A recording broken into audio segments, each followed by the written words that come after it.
Donc, Monsieur Badoz, aujourd'hui c'est la 20e percée, mais pour vous cette percée a un goût un peu amer. Oui, c'est sûr, elle a un goût amer.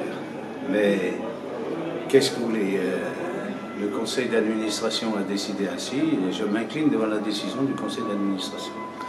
Quels sont vos plus beaux souvenirs sur les 20 dernières années?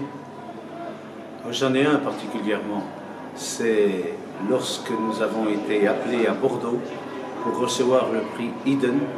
C'est le prix du meilleur événement touristique au niveau européen. Quand vous avez lancé la percée en 96, vous imaginiez un tel succès? Non, absolument pas. C'est venu, comme on l'a dit souvent, d'une réflexion d'une journaliste qui me demandait la différence entre le vin jaune et le vin de paille. Et là, j'ai piqué au biche, j'ai dit à un copain qui est à côté de moi, tu vois, il y a un manque de communication dans le Jura, on confond encore le vin jaune et le vin de paille. Je rentre à Poligny et je vais créer la fête du vin jaune. Et voilà comme c'est parti. Mais la percée a tellement bien évolué que 20 ans après, il n'y a plus de vin dans le Jura.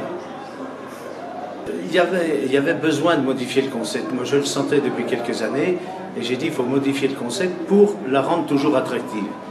Parce que le concept actuel, il date de 20 ans. Ça aura duré 20 ans. Et alors, on arrête en pleine gloire, si vous voulez, parce que quand je vois le monde qu'il y a aujourd'hui, il faut croire que le concept était bien pensé, parce que arrêter cette percée quand elle est au summum, c'est un petit peu, ça fait mal au cœur.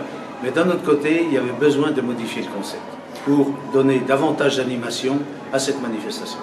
La percée est morte, vive la percée. Et je souhaite de tout mon cœur qu'elle reparte, cette percée, dans 2 ans.